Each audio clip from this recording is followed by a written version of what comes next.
Welcome to What Are You Sporting About podcast, a podcast about business, employment, sports, and entertainment to help educate, support, and guide you to your next level. Here's your host, attorney Sivonnia DeBarros.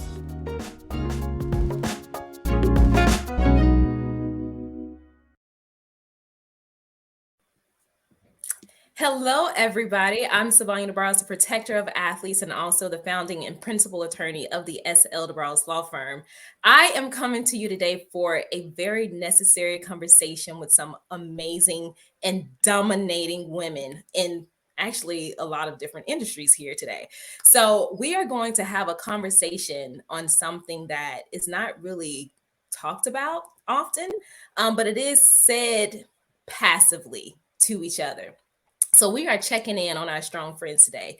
Whether you are a strong friend or you know someone who's a strong friend, I want you right now to share this link to this live, send it to them, tell them to join right now so their voice can be heard on this broadcast today. So I want to introduce my guest. We're going to start to my right. So we have Dr. Shanika Jones, and she is a restorative justice expert. So I'm going to let her come in and talk a little bit more about what she does and then also plug her business so you guys can follow her. All right. Hello, everyone. My name is Dr. Jones. I'm truly grateful to be here. I feel like I'm testifying in church. That's the preacher kid in me. But I'm truly thankful to be here this morning, this afternoon, in regards to the conversation about being a strong friend. And as Attorney DeBarros have shared, I am a restorative justice expert, not just in the field of education, but restorative justice as a way of life. And so you can follow me on Instagram at Purple Path by Dr. J. And I'm passing it back to you, Attorney DeBarros. Mm-hmm. Good. So I'm going to go down from there. We have Miss Jada Coggins, who is a former basketball athlete and also a current basketball coach. Jada, tell us a little bit about what you got going on and I guess what you're going to be doing after this. Yes, thank you so much. Thank you for having me. Piggybacking on Dr. Jones, giving honor to God for the opportunity. And Dr. DeBarros, thank you so much for allowing me to be here and sit in. As you mentioned, I played basketball for a couple years at Jacksonville State. My career was short-lived due to injury, tore my ACL, and just kind of trying to find a sense of self after navigating the life as an athlete and then not. So I recognize there's a disconnect there. And I started my company, Journeying Onward. You can like us on Facebook. Our mission and motive is to activate self-awareness within athletic communities. My Instagram, if you want to follow along, is journey.jada7. And I will pass it back to you. Well, let me correct something. I'm not an actual doctor, but I do have a Juris Doctorate. So maybe she's speaking something into the future, guys. Yeah.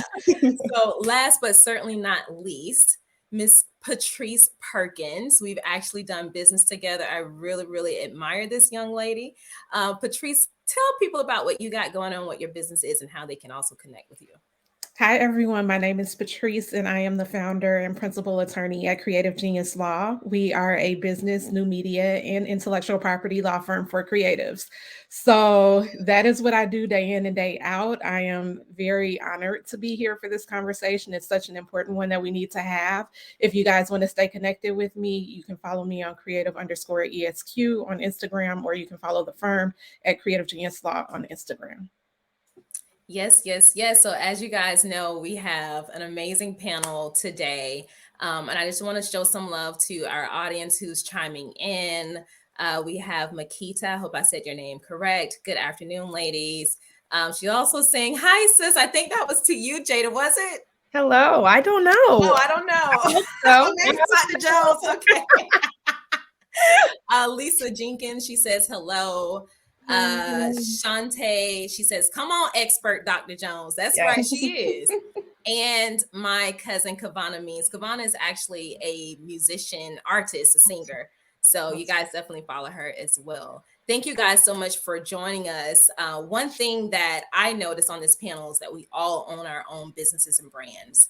And sometimes people may say or think that you have to be a strong person in order to do that, because there's so much that is involved with creating something and making sure that it's prosperous, that it actually will sustain the test of time, like all of the pains and everything. So my first question for you guys is, do you think that you are a strong woman? Anybody can answer first, I don't care. Oh, I'll kick us off. I'm Yeah. gonna go. I'm gonna always be the one to go against the grain. And let me say real quick, hey, Patrice. But no, I'm not. I'm not. I am to a certain extent in terms of the amount of responsibilities. But what I've learned in since the pandemic is that I'm walking away from trying to be Superwoman, because I found myself depleted, depressed, all the D's you could possibly think of, and so as much as I would love to be the strong woman that I know I can be and how God has created me to be, I honor that, but I also have to learn that healthy boundaries will also mean saying no to the things that my heart may desire, but my mind and my body is not in cohesion with that. So no, I'm not the strong woman. Yeah. And for me, I'll say it depends on what day of the week you ask me. Monday, I might feel real strong. Wednesday, today, I might be, feel like I'm not. So it really depends on what day of the week you ask me. And you mentioned us being entrepreneurs. I learned through this journey that I need to let go of that need to be as strong as I thought I was before the journey. Piggybacking on both, I agree. I think that it depends on the day, and I think that the definition of strength, we could redefine what that means. I think that everybody has strengths in their own ways, but can piggyback off of Dr. Jones saying, sometimes we overextend ourselves or try to make ourselves strong in the way, especially as leaders, that we think we're supposed to be. So I think that I am a strong woman. I think every woman is strong in some facets, but I think it's okay to not be strong. It doesn't mean that you're weak. I love all of that. Like, really love it. I want to unpack it a little bit. So, one of the things that Dr. Jones introduced was setting proper boundaries. So, if we think generally, or me thinking generally about the ideal of a strong woman, and especially for us on this panel, a strong Black woman, how that has been defined and perpetuated into our community, into society, and also has been the backdrop of multiple stereotypes that have been created around Black women. Somewhere along the lines, the boundary setting has gotten lost in that process, where we don't ourselves understand how to properly set those boundaries, not just for people on the outside of us, but also for ourselves. Like Dr. Jones, you meant about having to say no, even if it's something that you may have wanted to do, but it just wouldn't be the right thing for you in that moment. I believe that sometimes women especially feel that they have to take on everything. Women generally have multiple roles. We are expected to do multiple things, and often at one time. We're expected to keep the house, raise the kids, even work. I mean, that wasn't always the situation back in the day. Women were expected to definitely keep the house and definitely keep the kids. And if we move further back into historical times, women were also the hunters and gatherers. They were the ones who were maintaining that family structure. So how can we actually set those proper boundaries for ourselves, because they will look different for every woman? What are you guys' thoughts on that? I honestly believe it comes with a spirit of discernment. Each day requires a different form of me, especially being a mother of five, a wife, a full-time caretaker now of my mother. And one of the things I'm learning is to listen to that voice, that voice that tells me I have to push myself beyond the scope of my services or the scope of what I'm able to do, who voices that I'm hearing. And most times it's either the child in me, the 15-year-old girl who felt depleted, the 15-year-old girl who was disappointed, or the person who said I couldn't do certain things, and having to demystify those voices that I hear, not from a sense of a mental illness, but the sense of saying that I have to be able to hold myself accountable to know the things that I can and cannot do. And then also stop trying to make up for lost time for the things I didn't have when I didn't have it. So I'm overcompensating now. So that's my way is prayer and that spirit of discernment, and asking God to continue to keep me sane and keep me whole as possible. Yeah. Go ahead, Patrice. And for me, it's really been having awareness around how I respond emotionally and how my body responds in certain situations. So one big trigger for me that really led to more boundary setting was that I would wake up and have literally like 10 text messages from people. No one said good morning. No one said how are you, but people were asking me legal questions by text. And it would make me literally so angry that I would be physically shaking because I felt, how dare you not ask how I'm doing? How dare you, think that the first order of business for my day is to, provide a free service to you. And so I really had to kind of check myself. And it came from someone telling me it's not their responsibility to uphold your boundaries for you. It's your responsibility. And I had actually seen it the other way, because I would say, well, I would never, it doesn't matter. And so that was really the starting point for me when I realized, okay, why are you getting so angry? Is it because they're doing something? And it was, no, I was not upholding my own boundaries. And so my boundary that came from that, which, somebody in my phone lives on do not disturb, so that I control when I go in and receive those messages from people. And that's been huge for me. Yeah, absolutely. Go ahead, Jada. Yes, what Dr. Jones just said, self-accountability. I think it's a balance between discernment, yes, and then, we're here in the flesh. So it's like, for me, what I do to help myself is I write lists down. And so even if it's like at the beginning of this week, I knew I wanted to prep for a panel, and I knew I wanted to write down all of the points. And I know that I want to take the business to a nonprofit. And it's so I think that everything and tasks as strong women, and especially business owners, and when you're striving for things in life, everything has tiers. People think it's just one thing and then you check it off. But everything probably has a checklist of like 5 or 10 small things. And then there's 3 people that you have to interact with through those 5 things. So I think giving ourselves grace and writing it down so that you can see what it is you're doing, crossing those things off. And then, yes, we're not superwoman. We are not God. We are not meant to get all of these things done. But when you look at the progress of like, okay, I've wanted to create a business since I graduated college in 2019, like those lists got me somewhere. So I think everybody just, yes, having discernment of what it is, listening to the voice and the things that you've prayed on, also making a point of what it is that you're focusing on, a lot of times can alleviate a lot of different stress and pressures, in my opinion. This girl just said she graduated college in 2019. Come on, somebody. You are a very wise baby on this panel. Okay. Yeah. I love it. I absolutely love it. Oh my gosh. Yes. I love it. You actually brought up a point that I want you to talk further on. Earlier on the intro of this talk was, we're all strong in different ways, or you can be strong in a myriad of ways. Explain what are some of those ways that individuals can find their actual fortitude, where they're not putting themselves in a box of what society say they have to be, or how they have to show up to be a strong woman. Yes. This is comical. I think, first of all, for every strong person, you need a therapist.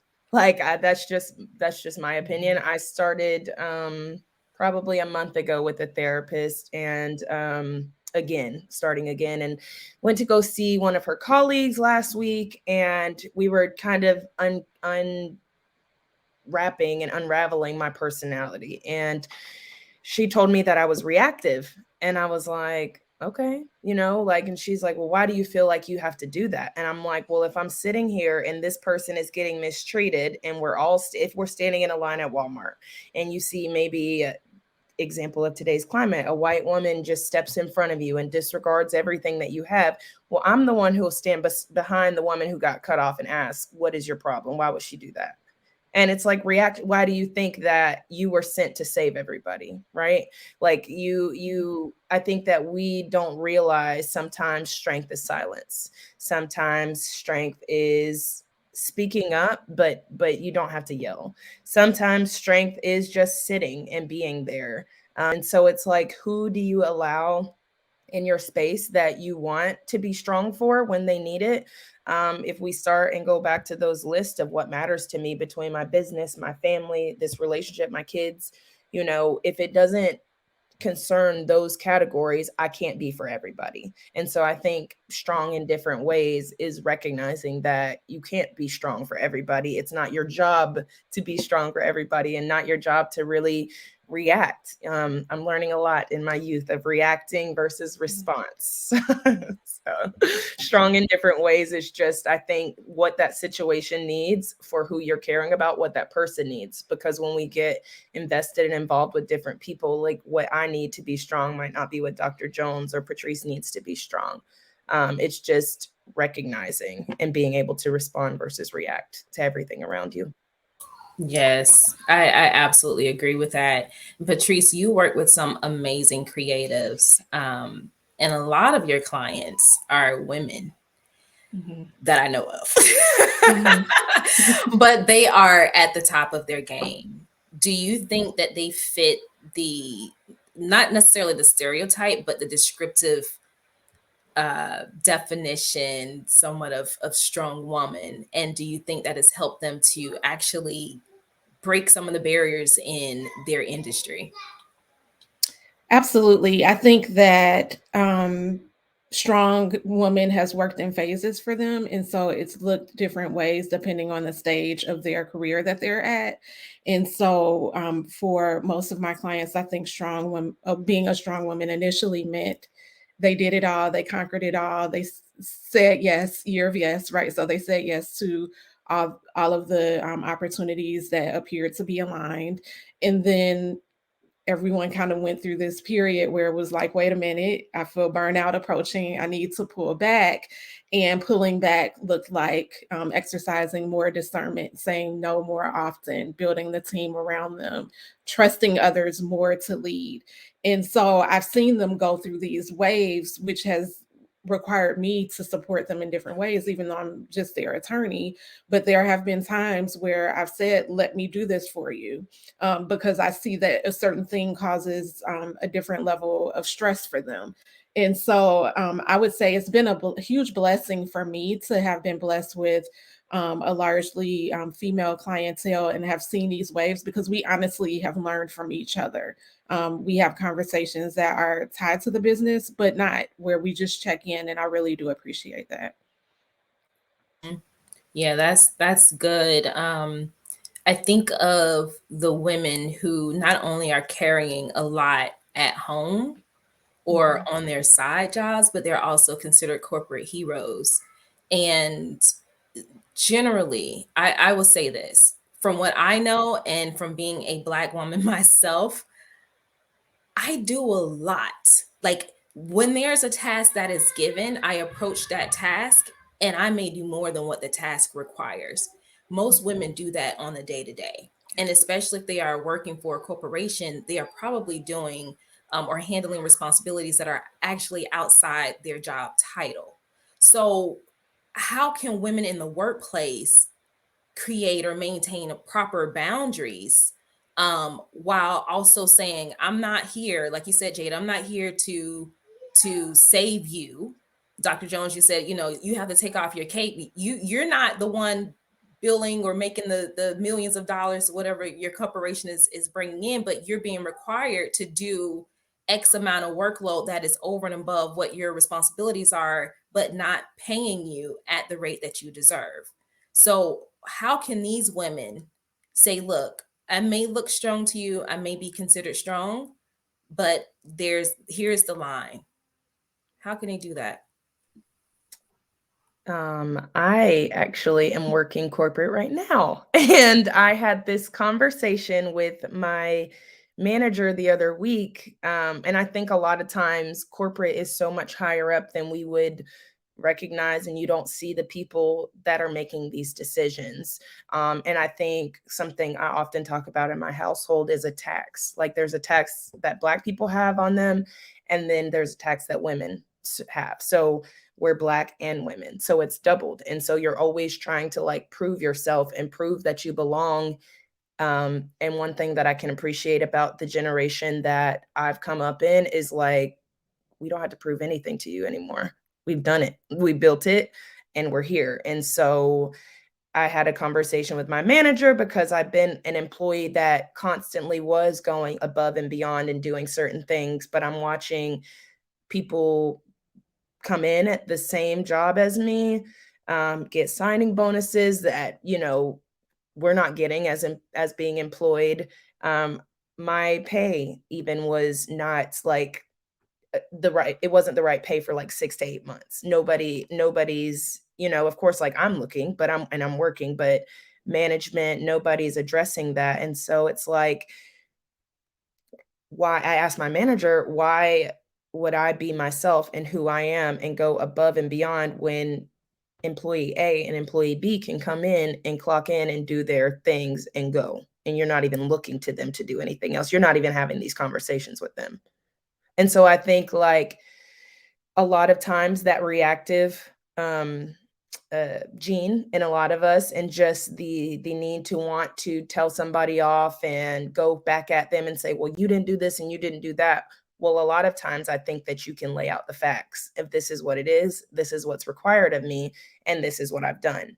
And I think a lot of times if we start using this next generation's wave of confidence and being and comfort in who we are, who our ancestors brought us up to be, and knowing even if we just do the bare minimum, we're doing better. We're doing exactly what we're supposed to do because we've always been pushed to go an extra mile. But I think it's the tax that we have on ourselves. Our parents' fears sometimes are imposed on us.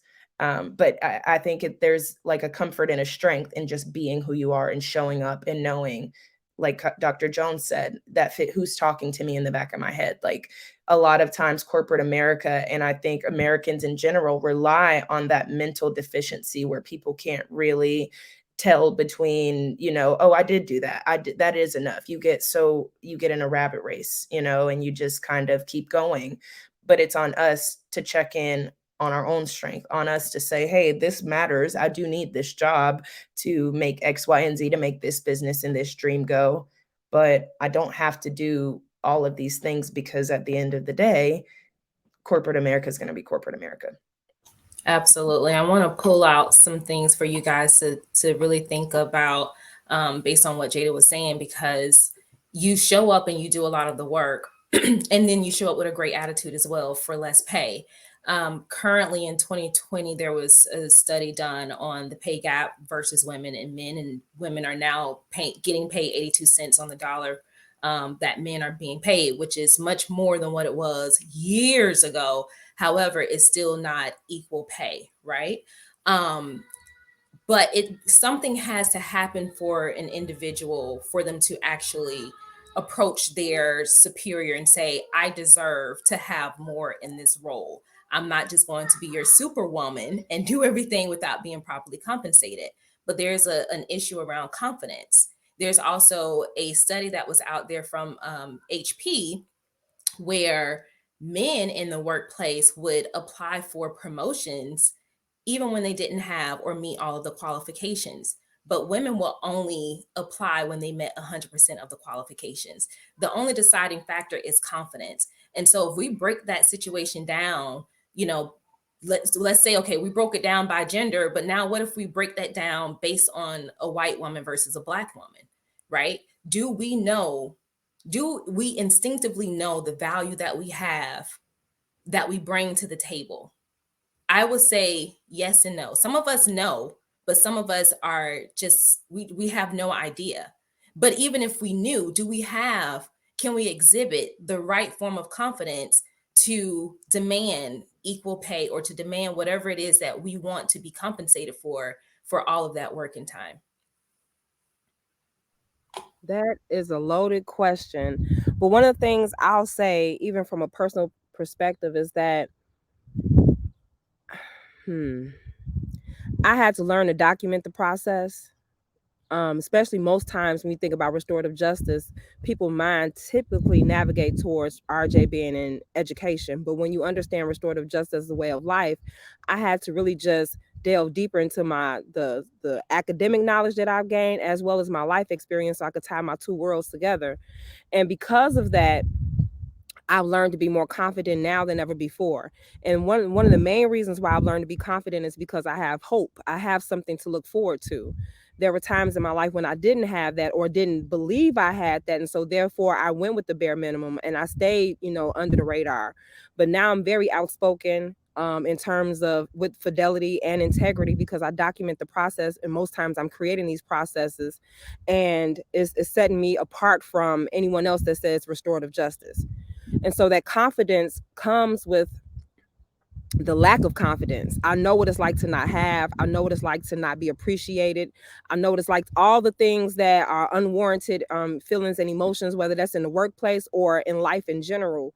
And so that trauma that comes along with it will have you in a place where you're not confident, even when you know you have it, even when you know you got it. But until you resolve the unhealed part of you that says that you can go over and beyond and exceed your expectations, you will continue to work with the bare minimum. And so for me, is really working with that unhealed part of you that says that you can't. That's good. What you think about that, Patrice? That is such a great question. So early on, a woman by the name of Yanni Brown said something similar to me. She said that women negotiate, the way that women negotiate is reflective with their level of self-confidence. And it was something that I had never thought about, but resonated with me throughout my career. So because of that statement, I would actively push myself through discomfort, through lack of confidence, because I knew that just by default, I would negotiate in a way that was reflective of where I thought I should be. And as we've all said, we already know we're working harder, we're doing more, we're producing better, work product and outcomes. Why shouldn't what we earn reflect that? And so I'll say this remains a struggle for me, to be honest. As an advocate for my clients in negotiations, it's much easier for me to push them. And I do that, and I'm pushing them and I'm telling them to ask for more and I'm going hard for them. But when it comes to myself, it's still a daily struggle. And so what has helped for me is honestly having conversations with other friends who are in business, other attorneys. We have open and transparent conversations around what you charge, what are you producing, for that particular rate. And so I think the transparency and conversation, and I will tell you, so I'm in a few different groups of colleagues, right? Groups of attorneys. Last year, I decided I was going to join an attorney group of white men. And I wanted to be there because I wanted to see what their conversations were like, right? And bring that back to my sisters. I wanted to see the things that they concern themselves with versus the things that they don't. I wanted to see what they're charging, how they stand behind it, if they're fretting over it, having the same worries. And when I tell you that it's a whole different ball game over there. And so I think it's important for us to also kind of get ourselves in these different environments, because so much of what we're feeling is just embedded in us as Black women. It works for us a lot of times, but when we're talking about things like demanding, I don't even really love the phrase demanding your worth, because what does that really mean? But when we talk about negotiating and asking for more, I think it's important to broaden our reach and really step into other communities so that we can bring that insight back to our people as well. I love that. And I love that you took the initiative to actually do that, because generally what we would do is wait for other people to invite us into their community, which doesn't ever really happen. Or at least it doesn't happen often. So, you're still kind of left hanging out there wondering, okay, well, how do they deal with this? How do they do that? And there is something known as the Good Old Boys Club, which generally just speaks to older white men who have this full network. They pull their own people in, they teach them the ropes of everything, and they pass off the torch to each other. So when they come out in whatever field it is, they hit the ground running. But as you know, for us, if we're the first to do something in our industry, we're not hitting the ground running. We're constantly learning and trying to pull the next person up with us or along the, the same lines of the journey so that we both can be successful at it. So it's definitely important that we take some advice from Patrice and go and insert ourselves into communities that can help us to think more diverse on certain issues and how to approach them. It may also give us key insight on issues that we may be missing in our own businesses or brands that can help us actually do better.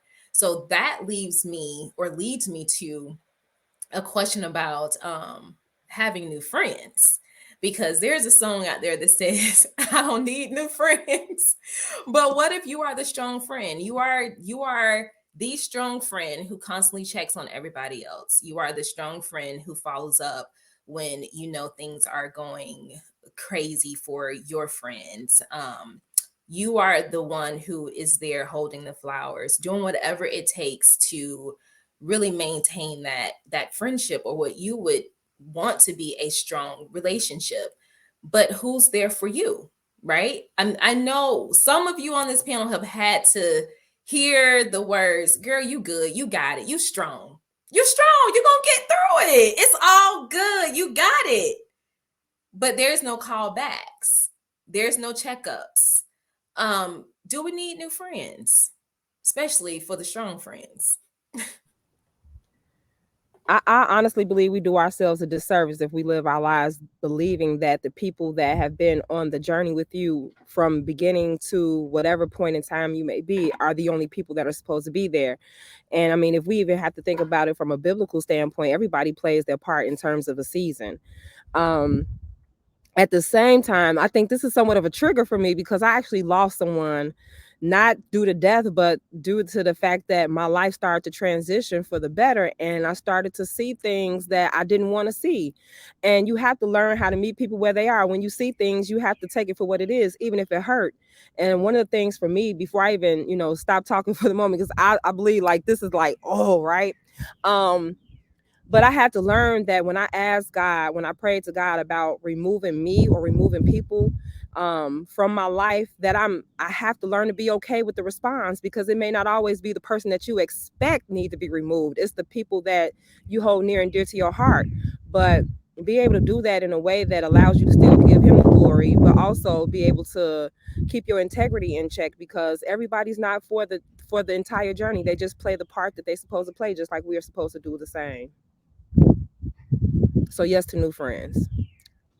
That's good. Y'all want to chime in on that? If not, I'll say a few words. Yes, I think Dr. Jones wrote in the comments there something about just you'll never grow in your comfort zone. And so I think that is the same with friendships. I've had many friends that we've gone through school together, not that far removed, but elementary, middle, high school, and some that kind of stick along the way. And it's like those people are good. The history is comforting, but you can't be the smartest person in the room, especially as business owners, as we try to grow and navigate getting comfortable, being uncomfortable. Like Patrice said, she went into a room of white men, and white attorneys. Like, I grew up in a predominantly white environment, and the strengths that I think I adopted from that are the confidence to go into those rooms with them. And when you go in with confidence, you find that every last one of them, they're not all bigots. Some of them don't know what to say. Some of them want to know how to have that conversation. Some want to know how to help. So it's like you find when you make yourself uncomfortable, when you go places that you're not used to, or that that your friends probably wouldn't take you, like for my friends, we like hanging out south side of Atlanta. We do a certain number of things. We know who we're going to see. We know the environment that we're going to be around, and that's comfortable. But then there's a whole nother world if I go to the Battery, right? And like a whole, like they have games for us to play and like all of these things. So it's like you don't know what you're going to be exposed to, what your inner child would react and respond to, and how you can keep growing that trauma, that person, and really developing your confidence through different people create experiences. And it's like that thing we talked about of boundaries, right? We write down like, okay, yes, I met this person, I'm reading relational intelligence right now. If we could, as those strong friends and as those strong women, start to place people where they need to be, you don't get disappointed in the white man who you met, because you know that's my friend. John's going to show me how to, you know, do X, Y, and Z. John is going to show me or connect me with his boss who, you know, he didn't have. But you close yourself off, I think, if you allow yourself to think that it's going to be your day ones or the only people that you came into. And then another part of being that friend is like, I'm the one who wants my friends to elevate too, right? Like you can't just be around me and be stagnant. We don't all have to be business owners. We don't all have to be starting our own thing, but definitely just environment, making sure that you're nurturing an environment for growth. And that's with everything.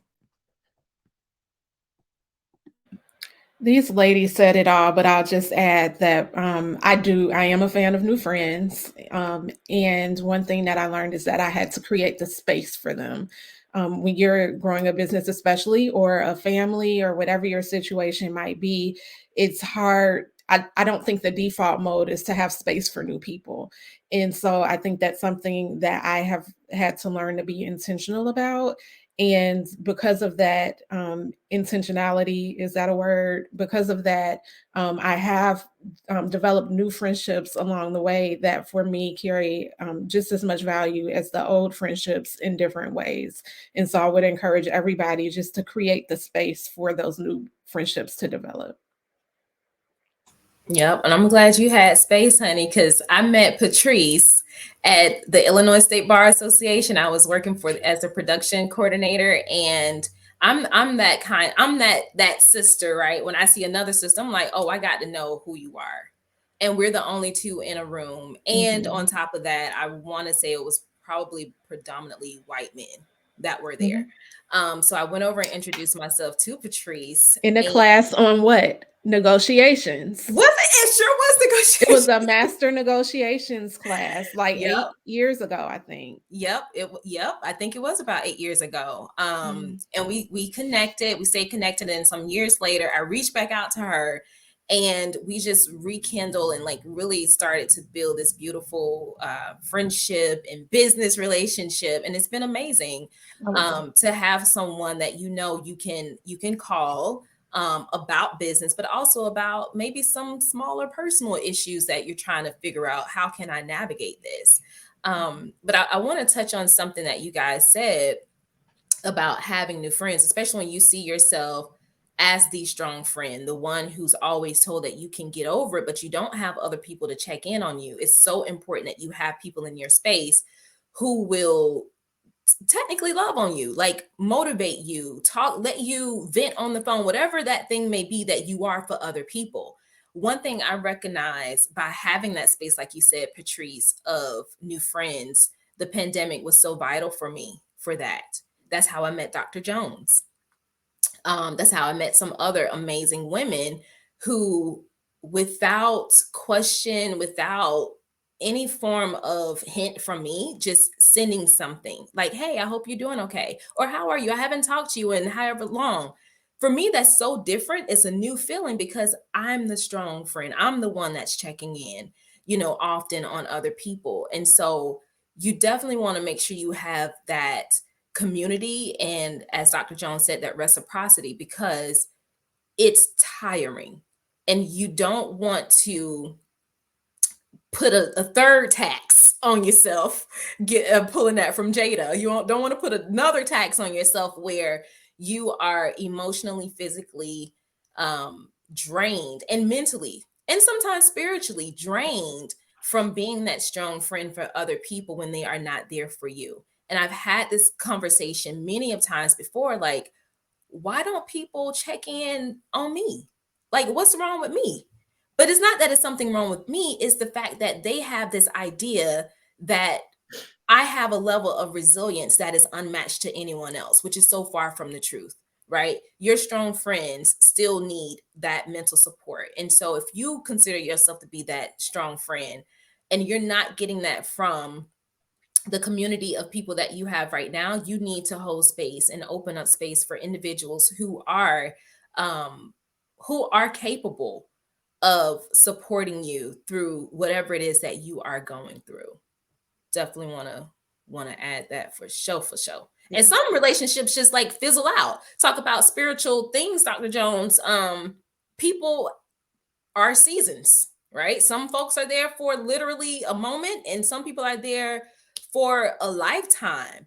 And you start to recognize who those people were. But the good thing about it is, if you can remove yourself from thinking on, oh, well, why didn't this person show up for me this way? Or why didn't they do that? Person and the way that they did show up for you in that moment can teach you something, but you have to be mentally aware and sometimes spiritually aware to recognize whatever that lesson was in that moment, right? Because sometimes we could move into our next relationship, whatever it may be, and repeat the exact same thing or pull the exact same person in that does not serve us or our greater good because we haven't learned the first lesson. So recognize that people and relationships can be there for certain seasons, but it's up to you to recognize what the lesson is that you need to take from it so that you are not beating yourself down in a position where you cannot step up for yourself, which is something that is self-preservation, right? If you ever taken flights, we hear all the time, make sure that you secure your mask before helping someone else. But generally, strong friends help other people before they help themselves, right? And then you are depleted. I've been there, I've done that. And so what does that look like for you? How do you set those boundaries like we've been talking about? How do you say no? Because sometimes it's hard to say no to the people that we love. So let's talk about saying no for a second. Because if you're a parent, let me tell you, my 4-year-old, that's like all he knows. No, no, no. He tells me no. But I can't really get on him because that's like the only word I use for him. No, no, you can't do it. You can't have it. But why is it so hard for us to tell our friends and other people that we love that no, I can't do this. I don't have the space for you. I don't have the capacity for you. I don't have the moments for you to call and just vent about whatever it is that you're have gone on, because guess what's happening for the strong friend? They're up here. All of their stuff keeps rising and there's no release for it. So how do we say no? Look, I know one of the reasons why we don't say no, which goes back to that unhealed part of us. If for any reason you associate your relationships with people by what you can do for them and not necessarily what they could do for you, then there's no reciprocity. And you may have been taught to always give, but no one taught for you to receive. And so that's one thing. The other thing is too is that I kind of like use the social discipline window, which is one of the things I use as a diagram when I'm speaking about restorative justice. And in that top right hand quadrant of the social discipline window, it talks about doing things with people to empower them, not to enable. Then the other three parts talks about doing things to people to be punitive, doing things for people to pacify them and enable them, and then doing nothing at all to neglect them as if they don't exist, which is a form of being dehumanized. So if you do all you can to stay in the top right hand quadrant, learn how to do things with people, the first thing you have to learn how to do is learn how to do things with yourself. And so it's hard to decipher what you need when you don't know who you are. Because if you don't know who you are, then you don't know what you need. And then therefore people do whatever they will to you. And most times you will take that for what it is because you have no inclination to stop and say no. So you've become that yes woman or that yes man. And so I think it really goes back to just that unhealed part of you. You got to check yourself. Yes, I 100%.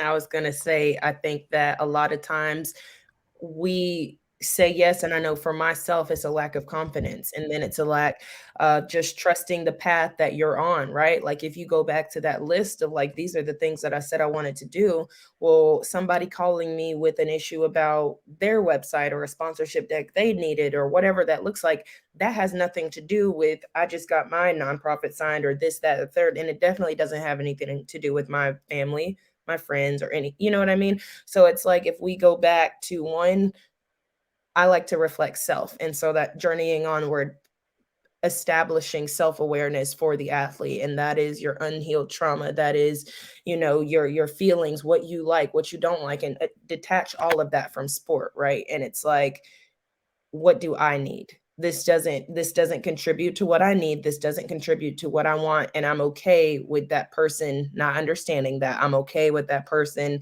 being upset with me, because in the long run, I think if they do the work that they're supposed to do, they'll recognize later why I said no. Because I've gotten mad at people and then gone back in my own head and been like, you know, that wasn't them. That had nothing to do with them. And I think as a society, as the strong friend, as women, if we just start to reflect on self, if we start to look at each situation and how our own trauma, or because everybody's experiences are shaping them for where they are right now. So if you have that friend that's not that confident and didn't go in all of those rooms and stayed with the people that she's known, you know, from being younger, she doesn't know anything outside of loyalty. She doesn't know really what loyalty means. She thinks that it means everything that you need, almost in a form of abuse is what she sees as loyalty. So it's like, just because you are in that space, it's not my job as the strong friend, or as somebody that you recognize in your life a value, you know, because a lot of times people see in us what we don't, and us saying no is not a reflection of anything for them, it's for us, you know, but they're taking it personally because people are takers and they want to take what you have because they're looking outside in. So I think going back to like what Dr. Jones said of, this is me, this is what I have going on, writing down your list so that you can see it visually. You have to write down the people in your life that matter. If you have to write down the things in your life, and if that goes month to month, and you're writing what those focuses are, when outliers or different situations come that you are tested with, hopefully you'll be able to have the right response after seeking within. So Jada mentioned earlier this tendency to be reactive. And so the way that my no got easier is that I pause when people ask me for something and I reflect, because before my no used to be the default, I mean, my yes used to be the default answer, right? So I found that when I paused and then when I thought about, well, why am I saying yes to this? What I decided was that as long as I liked my reason for saying yes, then I would say yes. But if I would say yes because it was out of fear, pressure, because I didn't want them to react in another way, then that wasn't a good enough reason. So I paused. And if that pause leads me to a no, then I'm good there. The other thing is thinking about, we're all trading off time for something, right? And so thinking about what am I trading off to give them this yes? If that trade-off is not worth it for me, then I'm going to say no. And so again, this continues to be a daily practice for me. I've gotten a lot more comfortable in my no's, and it's really because I pause and I reflect, you know. And what I'll say is that it doesn't work out for anyone if we say yes and we don't mean it, because we're bitter through the process. We experience resentment. Whatever we're giving the other person is not received in the proper spirit because we didn't have the spirit to provide in the first place. And so we're really not benefiting people by saying yes all the time. And the other thing that I've learned is that we have to preserve ourselves in order to even be here and serve other people. So if I'm constantly saying yes to everyone, that leaves me with nothing for me, which means that whatever you get of me is just the worst version of it that I could possibly give you. And so that doesn't serve you or me. So the no has gotten a lot more comfortable, but it's still daily practice. You ladies are like so phenomenal. And Patrice, now that you say it, you actually do that. Because I'm like thinking back to our conversations. I'm like, she actually does pause. And then she says, like, whatever her answer is. I love it. We had a few more people join. And Kimberly, she says, yes, like, what am I trading off? We had a gentleman join. He says, hi, Jada. And also Whitney, she said, Doc, you need to go ahead and just pass the collection plate, honey, because you were killing it. You were killing it. But you ladies definitely hit on some major points. One of you said other people, I think it was you, Jada, they see the value in us. So people always can see on the outside looking in. And sometimes they know the value we have, but we just haven't come accustomed or have accepted that we are as good as other people know us to be. And it puts us in a position where individuals can take advantage of us, right? But when you know better, you do better. So what that means for your friendships, if you are that strong friend, they know that you have or you will provide a space for all of their stuff, right? Almost like oh my gosh, what's the girl's name? Erica Badu, I think. Bag lady. Bag lady. Yep. You gonna miss your bus. Because you're carrying too much stuff, right? Because you don't have any space for yourself whatsoever. And so that's when it's necessary for you to prioritize your relationships. Who is also there for you? Because you said, Dr. Jones, relationships, it's a give and take. It needs to be reciprocity there. So if your friendships are not giving you anything, then you need to demand what it is that you need. And it's okay to say that. It's okay to speak that. I recognize that there are some relationships I had in the past where I didn't speak up. I was just mad. But you can't be mad at somebody if you haven't even communicated why you're upset. They're only doing what you've allowed them to do, which was take, take, take, take, take. So if you want to receive something, now we need to learn how to let go of that cape of trying to save everybody else and start to save ourselves, right? Put our capes on for ourselves and demand what it is that we need in our relationships. And it's okay to do that. You're not going to be a bad person for doing that. But I do believe that especially Black women have been, I don't want to say groomed because I feel like it's just such a bad word, but I feel like, you know, our upbringing, our history, we have been taught that we need to give to everybody. That's to our significant others, to our children, to our jobs, our clients, you know, and it can get to a point where if you have not properly carved out that time or what it is that you need to give those things, you are putting yourself in a bad position where that so-called strongness that you have, it will fade away and it will put you in a position where you are going to have to seek necessary professional help. That could be mental health, that could be a medical physician. Let me share a story with you guys really quick, and I'm not going to be long, but this was one time in my life when I recognized I can't worry about everybody else. It is what it is. I'm done. Cannot worry about everybody else. I was going through this transition in my life. I was getting ready to graduate from law school, studying for the bar, and planning my wedding. But there was a whole bunch of crap around like the wedding and other stuff that was coming up. Long story short, I ended up in the hospital with stomach ulcers. And my boyfriend then, or fiance then, my husband, sitting there in the bed, he said, "Babe, you stress too much." Of course, there was stress from studying for the bar, but there was also other outside stressors. Like, why do certain family not show up for me on things that are great achievements for me in my life, right? Why are friends not here when they're supposed to be here and I've been there for them? All of that is compiled on from me being that strong one for everybody else. But even in the good times, people couldn't show up for me, right? I wasn't demanding exactly what it was that I needed. And I made a vow to myself that day, I'm not worrying about nobody else. I'm worrying about Sivonnia. It's all about me. Because here I am, a young woman with stomach ulcers at that time. I didn't know what was wrong with me, but stomach ulcers. And all of that stress manifested itself physiological. And it could have been something way worse than that. Thank God that it wasn't.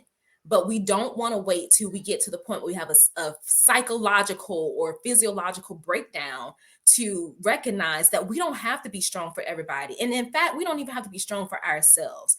We are human, and it is okay to need another shoulder to cry on, to want to vent on the phone to somebody else, to just lay in our bed maybe sometimes and cry it out. Like whatever it is, you don't have to be strong, right? But we all do have our own individualized strengths. So don't allow society, don't allow your family, don't allow your friends to define what your strengths are. You can define those for yourselves. So we are wrapping up on our time, guys. Do you all have anything else that you want to add to this panel today? And I'll let you guys go if you do, and then we'll start closing it out. I do. So I just want to add that in the conversation about strong friends, a lot of times, well, I'll speak for myself personally. Most of my friends are moms and they're married, and there's a different level of, I think, being strong that's required for those relationships. And I think that most of us know that. But don't forget about your strong single friends. Because during the pandemic, since you brought that up, Sivonnia, that was a time that it became even clearer to me just how much support that the strong single friends needed. Um, there was a time in my life, I'm the strong single friend, a time in my life where I could literally disappear and people would know, like, you could not talk to me for 2 weeks. And it was because I was going through it. But when you have that perception of being the strong friend, people don't really check on you. And so I just want to leave everyone with, don't forget about your strong single friends, because it's easy for them to hide. That's good. That's really good. Because you know what? When I stopped calling everybody else, my phone like barely rung. The only person calling me was my husband. That's it. And I'm like, dang, where y'all at? Where are y'all at? So get you some new friends. What you about to say, Jada? I was just going to say, just recapping for everybody, remember to just define your boundaries, tap in with yourself, and then remember you define your own strength. Don't let anybody else define that for you. Like for me today, I'm like, oh, I was going to go work out at 3 and I don't have to do that. So it's like little things. We think it's always these very big, grandiose gestures because I think social media, I think society has us thinking that, and even just like you said, our parents and the way that we've been conditioned and raised, we think life has to be this big grandiose gesture. But I think everybody remembering to define it for yourself and take baby steps with yourself and be patient will get you a long way. So, and then just thank you for the opportunity. You are welcome. Dr. J? I would just say the same amount of grace and compassion and empathy that we so freely give to others, be able to do the same, if not more, for ourselves. Yep. Yes. So true. Kimberly, she stated that she's a strong single mom of 6 adults now, but who still think I'm the strong mom, right? And of course your kids do. We are the first line of defense to everything. So our kids definitely think that we are strong, but it's important to also let them know that, hey, sometimes mommy needs a little grace too, or daddy needs some little grace. I just want to thank you all so much for joining this panel to talk about a very necessary topic and conversation to check on your strong friends. If you have commented on this broadcast today, made any form of statements, if you shared this, if you haven't, go ahead and share it again with your people because they need to know this. But we just want to say thank you for really joining a serious conversation. We don't talk about our strong friends enough, and we don't check on our strong friends enough. So at the end of this broadcast, I want you to be intentional, and I want you to call at least 3 of your strong friends. Call or text or voice note. Hey, you good? Just want to make sure you're alive out there, right? So yeah, guys, thank you so much for joining today. Check on your strong friends. I am Sivonnia DeBarros, the protector of athletes. And as always, it is my pleasure, my honor to educate you and motivate you to your very next level. Until next time, guys, we'll check you later. Ciao. Thanks for joining us this week on What Are You Sporting About podcast. Make sure to visit our website, prosportlawyer.com, where you can subscribe to the show in iTunes, Stitcher, or whatever your favorite platform is, so you'll never miss a show. And while you're at it, if you found value in the show, we'd appreciate a rating on iTunes or iHeartRadio. Or if you'd simply tell a friend about the show, that would help us out too. If you like the show, you might want to check out our book, What Are You Sporting About? Attorney Sivonnia DeBarros is available for private consulting at sldebarros.com.